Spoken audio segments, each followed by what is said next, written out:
Hi, my dear student friends. Welcome to my YouTube channel PL Square. In this video, we would talk about aversion, rule of aversion, kind of aversion, and at last we would talk about averse and aversion. So let us discuss what is aversion. Aversion is another type of immediate inference like conversion. As we know, inference is divided into two types, inductive and deductive inference.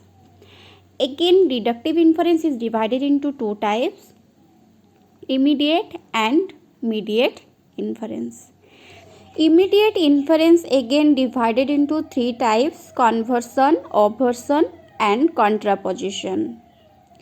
In this video, we discuss about aversion.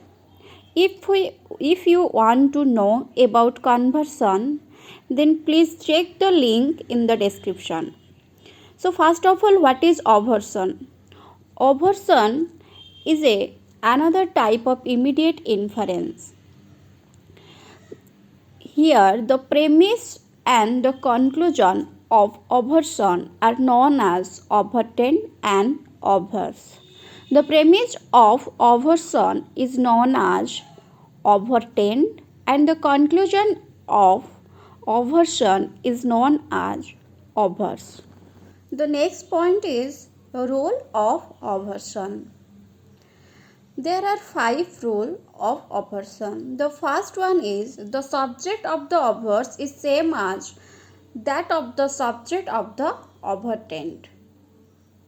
It means if the term S is the subject of the avertent, then the same S is the subject of the averse. The second rule is the predicate of the averse is the contradictory of the predicate of the avertent. It means if P is the predicate of the avertent, then the contradictory of P, not as P, is the predicate of the averse. Then the third rule is the quality of the averse is the opposite of the quality of the avertent. It means if the avertent is affirmative, then the averse is negative. And if the avertent is negative, then the averse is affirmative.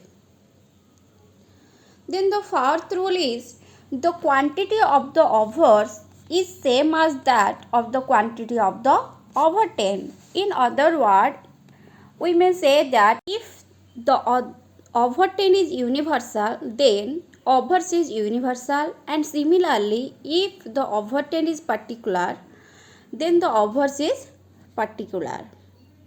The above 4 condition effectively gives us a method of obtaining or finding averse for any categorical proposition that is in standard form. The categorical proposition are like universal affirmative A proposition, universal negative E proposition, particular affirmative I proposition and particular negative O proposition. Now let us see the application of the process of aversion as it pertains to different type of logical propositions such as A, E, I and O proposition. First of all, aversion of A proposition. Let an A proposition of the form all men are mortal be our avertent. To obtain its averse, let us follow the following instruction or the rule of aversion.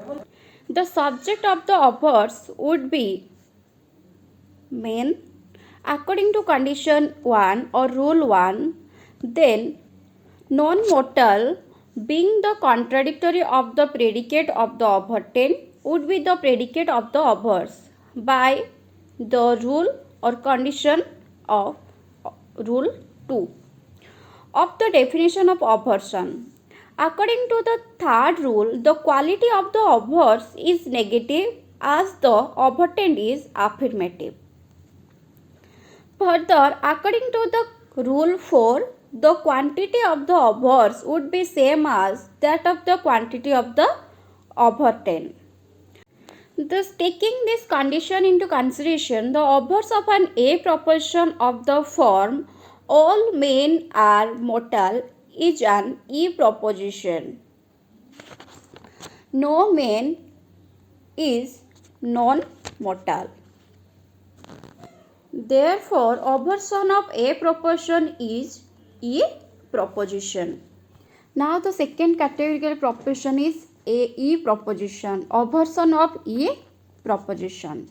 Let the overtend be an E proposition of the form no man is perfect. To find the overs of an E proposition, we follow the following instruction as per the rule of overson by our condition 1 or rule 1 as given above. Man would be the subject of the overs because man is the subject of the overtend. According to rule 2, not perfect being the contradictory of the predicate perfect of the overtend would be the predicate of the overs. Further, according to the rule 3, quality of the overs would be affirmative as the overtend is negative. And finally, according to the condition 4 or rule 4, the quantity of the overs would be the same as that of the quantity of the overtend. According to all of this rule, the overson of an E proposition is an A proposition. Then the next is overson of I proposition.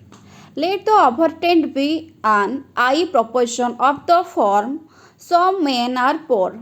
Then to obtain its overs, we follow the above instruction. Firstly, by rule 1, men would be the subject of the overs.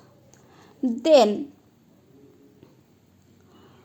poor being the predicate of the overtend, not poor would be the predicate of the overs by the rule 2 of overson.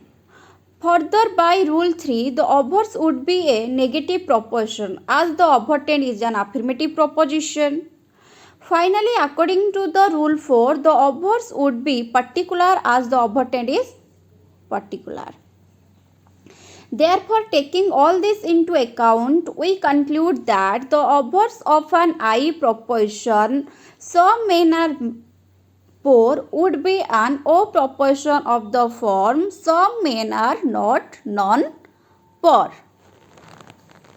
Now, the last categorical proposition is O proposition, overson of an O proposition.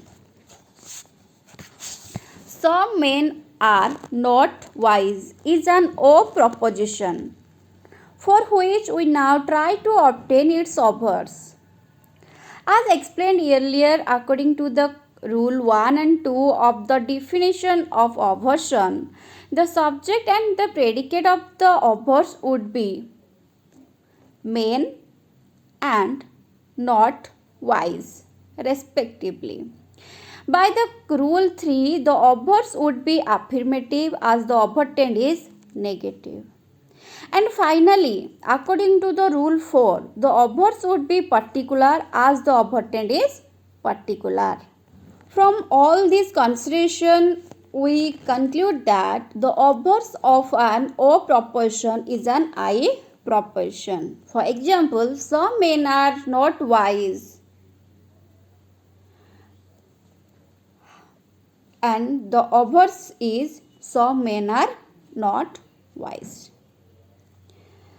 We may now summarize the immediate inference relating to overson in tabular form like all S is P, overtend A, and the overs no S is not P, overs E. Then the E propositions overtend no S is P is overs A proposition all S is not dash P. Then I proposition some S is P overtend and the overs O some S is not dash P. And at last, O proposition, some S is not P over 10. Overs to I proportion, some S is not dash P. Hope this video will be helpful for you. Please subscribe the channel and press the bell icon for more videos. Thank you for watching my videos till the end. Thank you.